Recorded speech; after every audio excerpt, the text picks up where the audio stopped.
കപ്പിന് ഇനി ദിവസങ്ങൾ മാത്രമാണ് ബാക്കിയുള്ളത്. ചാമ്പ്യന്മാരെന്ന ഖ്യാതി നിലനിർത്താൻ സ്കലോണിയും കൂട്ടരും ഒരുക്കങ്ങളെല്ലാം തുടങ്ങി. അതിൽ ചെറിയൊരു സിഗ്നൽ മാത്രമായിരുന്നു ഹോണ്ഡുറാസിനെതിരെയുള്ള നടന്ന സൗഹൃദ മത്സരം. ഫിഫ റാങ്കിങ്ങിൽ 66ാം സ്ഥാനക്കാരായ ഹോണ്ഡുറാസിനെതിരെ 2 ഗോളുകൾ മാത്രമാണ് അർജന്റീനക്ക് നേടാനായത്. സാക്ഷാൽ ലയണൽ മെസ്സിയുടെ അഭാവത്തിലിറങ്ങിയ സ്കലോണി പടയെ വിജയത്തിലേക്ക് ആനയിച്ചത് ലൗത്തറോ മാർട്ടിനസും അത്ലറ്റിക്കോ മാഡ്രിഡിന്റെ യുവതാരം സിമിയോണിയുമാണ്.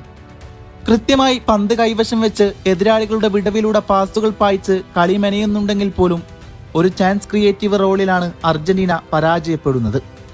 അത് മെസ്സിയുടെ വരവോടെ നികത്തുമെന്ന് ഏറെക്കുറെ ഉറപ്പ് തന്നെയാണ്. അല്ലെങ്കിലും ആ മനുഷ്യന്റെ സാന്നിധ്യമുള്ള അർജന്റീന എല്ലാത്തിലും ഒരുപടി മുന്നിലാണ്. അയാൾ മുന്നിൽ നിന്ന് നയിക്കുമ്പോൾ ഉണ്ടാകുന്ന വിശ്വാസമായിരിക്കണം അർജന്റീനയെ മിശിഹായുടെ കീഴിൽ അത്രയും അപകടകാരികളാക്കുന്നത്.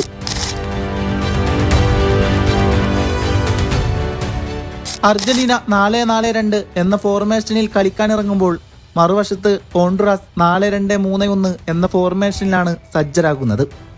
മത്സരത്തിന്റെ 15ാം മിനിറ്റിൽ ലൗത്തറോയും സിമിയോണിയും ലോസെൽസുയും ചേർന്ന് നടത്തിയ ഒരു നീക്കം 5 അടങ്ങുന്ന പ്രതിരോധത്തിൽ കുരുങ്ങി. എന്നാൽ ഡ്രിങ്ക്സ് ബ്രേക്കിന് ശേഷം ക്യാമറ കണ്ണുകൾ ലയണൽ മെസ്സിയിലേക്ക് തിരിയുന്നു. അയാളുടെ ഗോട്ടിൽ ഒരു ചെറു പുഞ്ചിരിയോടെ ആരാധകരുടെ ആവേശങ്ങൾ ദർശിക്കുകയാണ്. ആക്രമണപരമായി തുടങ്ങിയ മത്സരം തുടർച്ചയായ ഓവർലോഡുകളിലാണ് നീങ്ങിക്കൊണ്ടിരിക്കുന്നത്. ഒടുക്കം അരമണിക്കൂറിന് ശേഷം മത്സരത്തിലെ അർജന്റീനയുടെ ആദ്യ ഗോൾ പിറന്നു. പലകുറി ഹോണ്ഡുറാസിന്റെ ഗോൾ വല ലക്ഷ്യമാക്കി കുതിച്ചെങ്കിലും ഒന്നും നല്ലതുപോലെ അവസാനിപ്പിക്കാൻ സ്കലോണിയുടെ കുട്ടികൾക്ക് സാധിച്ചില്ലായിരുന്നു. ഹോണ്ഡുറാസ് പ്രതിരോധ താരത്തിന്റെ ഫൗളിന് വിധേയനായ ടാഗ്ലിപ്പിക്കോ വീണത് ബോക്സിലായിരുന്നു.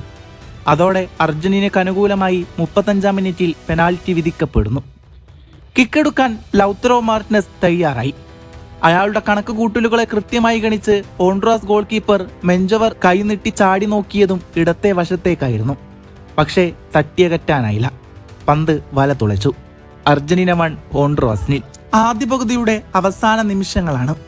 ലോസെൽസോ ലൗത്തറോയിലേക്ക് ഒരു ത്രൂ പാസ് ത്രെഡ് ചെയ്തെങ്കിലും അത് ഓവർ ഷോട്ടായി മാത്രം പരിണമിച്ചു. പിന്നാലെ ഗോൾ പോസ്റ്റിന്റെ വലത്തുവശത്ത് നിന്ന് ലിസാൻഡ്രോ മാർട്ടിനസിന്റെ ഓവർ ഹെഡ് കിക്ക് ബാറിനോട് തൊട്ടുരുമ്പി വെളിയിലേക്ക് പോകുന്നു. കഴിഞ്ഞില്ലായിരുന്നു. ഗോൾ പോസ്റ്റിന് തൊട്ടു മുമ്പിൽ നിന്ന സിമിയോണിയിലേക്ക് മികച്ചൊരവസരം ലഭിച്ചു.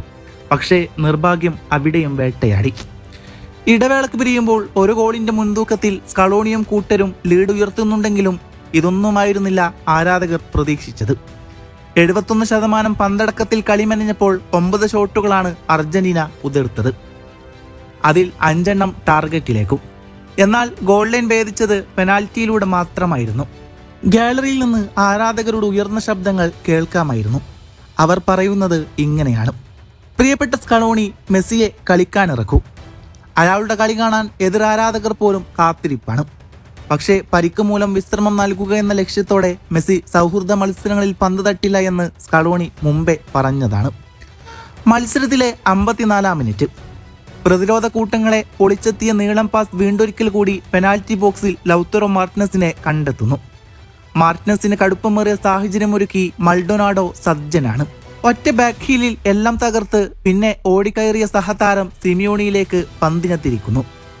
ഗോൾ കീപ്പർ വീണ്ടൊരിക്കൽ കൂടെ അർജന്റീനിയൻ പടക്കോപ്പുകൾക്ക് മുമ്പിൽ തലകുണിക്കുകയാണ്. സിമിയോണിയുടെ ഗോളാവശത്താൽ അനർഘ നിമിഷങ്ങൾ പൊഴിയുകയാണ് അർജന്റീന ആരാധകർ. ഹോണ്ഡുറാസ് ആകട്ടെ ആക്രമണങ്ങൾക്ക് മുതിർന്നെങ്കിലും നിക്കോളാസ് ഓട്ടോമെൻഡി നങ്കൂരമിട്ട പ്രതിരോധം തകർക്കാൻ അവർക്കായില്ലായിരുന്നു.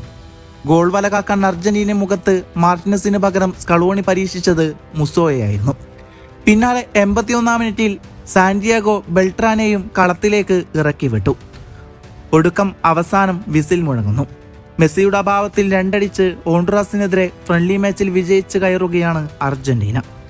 ഇനി ഐസ്ലാൻഡിനെതിരെയുള്ള മത്സരം കൂടെ കഴിഞ്ഞാൽ ലോകകപ്പിന്റെ ആവേശമാണ്. അതിനായി ഞങ്ങൾ കാത്തിരിക്കുകയാണ്.